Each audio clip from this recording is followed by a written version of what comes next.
Alors, je suis arrivée là, en fait, à partir de l'âge de 16 ans. J'ai découvert un lycée qui était spécialisé dans les métiers de l'automobile et ça m'a passionnée. Du coup, j'ai suivi ce cursus en tant que vendeuse de pièces détachées automobiles, magasinière, en fait. J'ai eu des cours de mécanique, ça m'a passionnée et c'est comme ça que j'ai découvert le métier.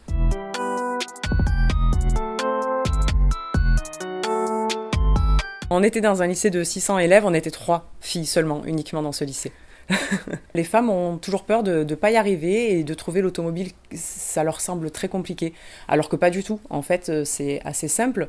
Il suffit qu'on nous explique. On est tout à fait à même de comprendre comment fonctionne un moteur et une voiture. C'est des barrières en fait que les femmes ont dans leur esprit. Elles pensent qu'elles ne peuvent pas le faire, alors que si, tout à fait. On a même des femmes mécaniciennes aujourd'hui qui sont tout aussi à l'aise que des hommes. Surtout que la seule faiblesse que peut avoir une femme peut-être par rapport à un homme, c'est la force physique, mais aujourd'hui il existe des tas d'outils qui vous permettent de pallier à ce manque de force physique. Donc une femme est tout à fait à même d'être mécanicienne, chef d'atelier et comme ici, co-gérante d'un centre auto. Je dirige des hommes en fait, c'est assez rigolo mais ils se prêtent bien au jeu et il n'y a aucun souci entre nous, ça se passe très bien.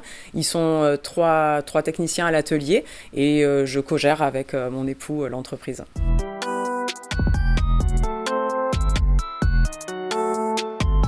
Des fois, il y a des hommes qui sont un peu gênés. Ils n'ont pas confiance, en fait. Ils ont du mal à me faire confiance.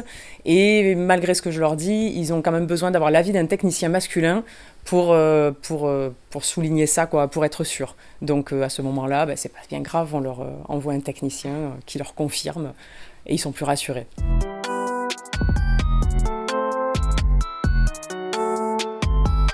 Rien n'est impossible. Il suffit de se donner les moyens, en fait, et d'avoir la volonté. Avec la volonté, on peut tout faire.